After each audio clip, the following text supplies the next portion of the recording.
Joining me today is Pat Gray from Pat Gray Unleashed. Pat, I listened to your show today and chewing the fat with Jeffy, and you guys were on quite a roll with Tim Walz. You like him about as much as I do. Oh, man. He's quickly risen to the top of my list of people that I dislike with a very intense disliking. Wait, what do you mean you don't like? No, I didn't get that impression from you earlier at all. You didn't? Yeah, I was a little subtle. Maybe I was too subtle. Yeah, maybe. Because I mentioned that I dislike him with all the intensity of a trillion white-hot burning suns. Maybe that's not enough. Yeah, I don't know. Yeah, I'm not sure what you were saying with that. Now, could it be because he says things like this? Cut 11, please. Here's Tim Walz.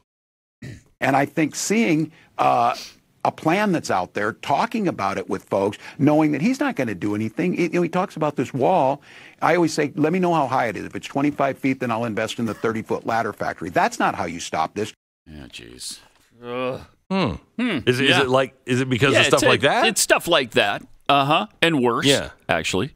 Stuff like that. Well, what could be worse? Here, cut 10. I mean, could it be this? And what we want to say is we're there to protect children. We're there to have you understand that in Minnesota you're going to be protected. And I just want to be clear.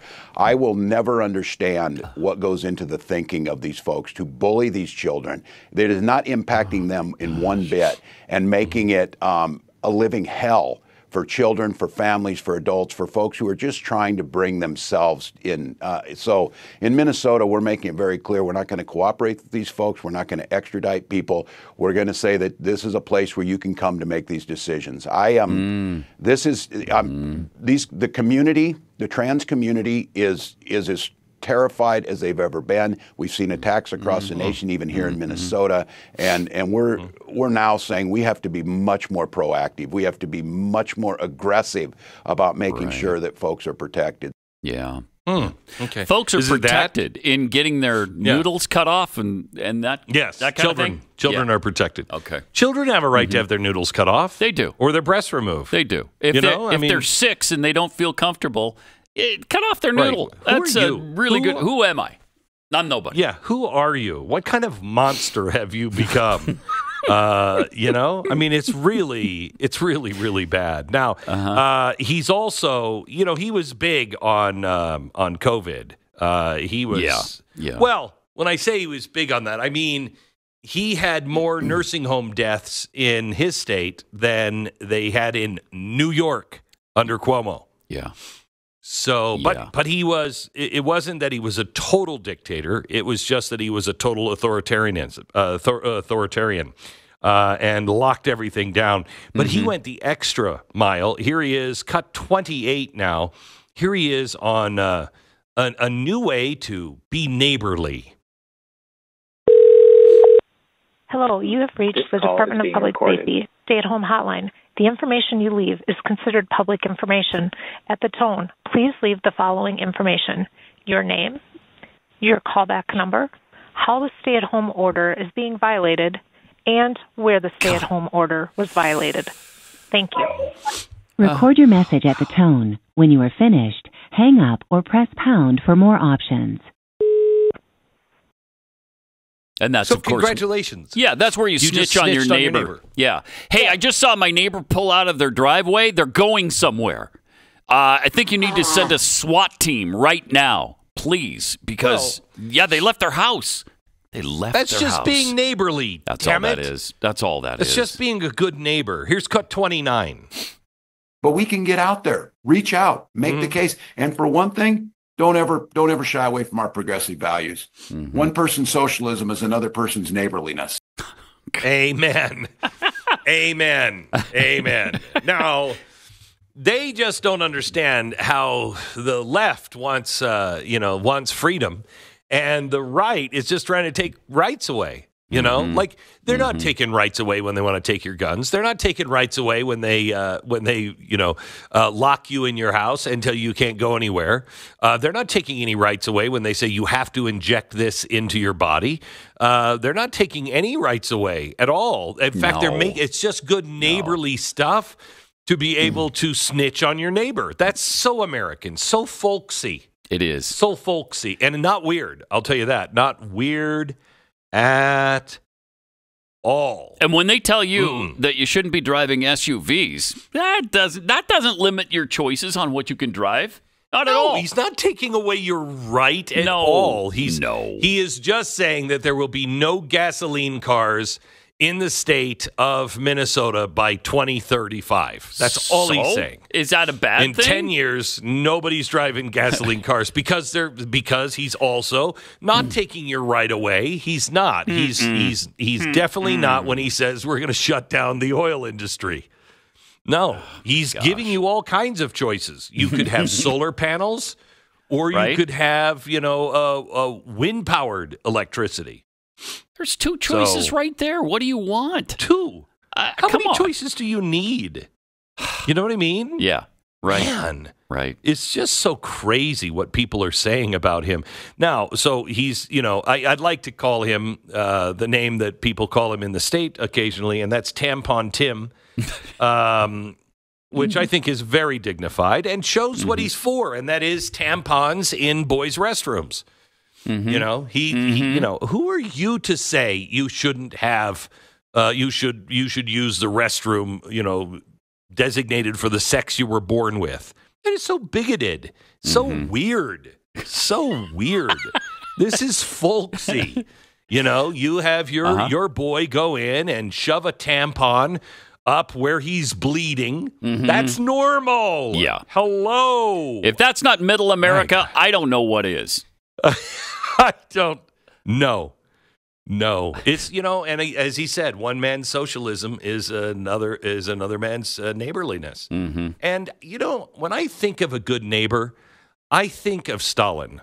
I think of Mao. I think of the good neighbors that were turning Jews in Germany. I think of those neighbors. They were neighborly. National Socialist Party, in Germany. So it is. Some people would say that socialism, where you rat on a neighbor. Hey, there's a Jew living next door. And other people just think that that's just neighborly, It's not socialism. It's just neighborly. And I love that. Now, he's also a man of truth. If you look at cut 12 here, he was telling you the truth the whole time. He was way ahead of the curve. Listen.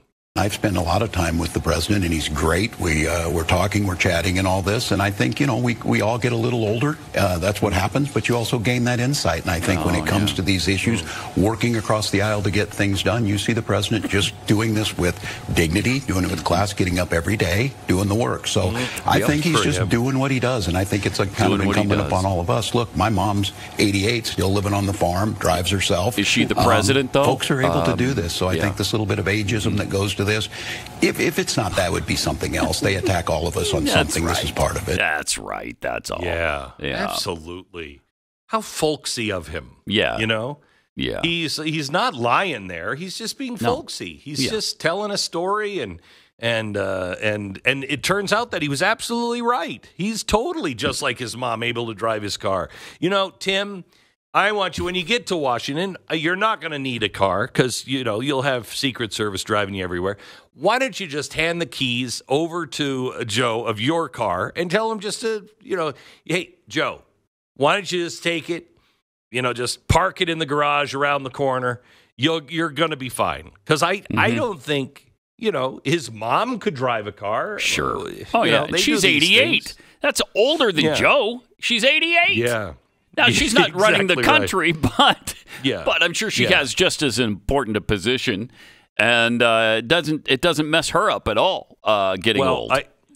I will tell you that there is a couple of other things that I think are really, really, really good.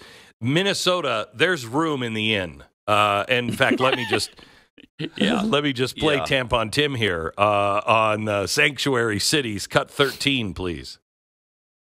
you have done the schools any differently? Because I think that's where a lot of parents are upset about what happened with the schools. Well, do you think you could have made any other choice? Well, I think, just to be clear, over 80% of our students miss less than 10 days of in-class learning. The vast majority of students were in. It depended, again, on population density. Many of these decisions were being made by local folks to be able to do what was necessary to keep them there. I think, again, in hindsight, if we could have known that we would get vaccinations out as quickly as possible, we prioritized teachers and the staff in schools to get there. We're doing it differently now, and since May of 2021, almost every one of our students has been in the entire time and been doing that. So I think with hindsight as 2020, perhaps we could have tailored a little bit closer to that. But the fact of the matter is, making the case that we shouldn't have done anything is simply wrong. Yeah, simply wrong. By the way, that was about him shutting down all of the schools, which apparently never happened. Pat, never happened. Let's go to cut 13, please. Should Minnesota be a sanctuary state? If the definition of that is that the federal government enforces immigration law and local law enforcement enforces local law, then yes. Should cities be allowed to be sanctuary cities? Yes, local control. Yes. Okay. Local control. Wow. Local control. I mean, he's not for local control on anything else, but when it comes to sanctuary cities, there's, as he said, there is room in the inn, for more Somalis and everything else. And he has taken, I'm going to give you just a little track record, when we come back here on Tim, because he has taken the state of Minnesota and just, wow.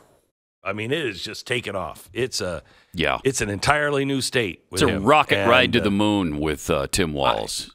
I think, Pat, now you could disagree with me, but I think you put a team together like Kamala Harris from California and bring in those California things right to America, and then Tampon Tim's Minnesota, what he's done to that state. Yeah. My gosh. Oh. I mean, America's fixed. Imagine that. Kind of like on a nationwide scale. Like my dog is. Yeah. My dog is fixed as well, but it's going to be fantastic. Now, JD Vance is weird because, he went to Yale. Walz has said, look, I grew up in a small town. And it's small town values. And, he said, J.D. Vance grew up in a small town, but he eventually attended Yale Law School. J.D. Vance talks about this in Hillbilly Elegy. None of my hillbilly cousins went to Yale. Yeah, maybe because your hillbilly cousins either don't have the aptitude or the interest to go to Yale. I mean, Yale's really not for everybody. Not everybody has to go to Yale. In fact, a lot of people would really hate Yale. I'm, for one, went to Yale and hate Yale. Gosh darn it, I won't give any money to Yale. Why not? Man, I'm weird. Anyway, J.D. Vance worked hard. That's something called meritocracy. And that doesn't happen in socialist countries. No, everybody has an equal outcome. Everyone's equally miserable. Well, I shouldn't say that, except for the people at the very top. They tend to get very, very rich and powerful, and not so folksy, not quite so folksy. So J.D. Vance just doesn't know anything about small town America because, he went to Yale afterwards. Yeah, he did. He earned a scholarship because he decided to work hard. He made that choice. You should watch the movie or read the book. It's really interesting, Tampon Tim.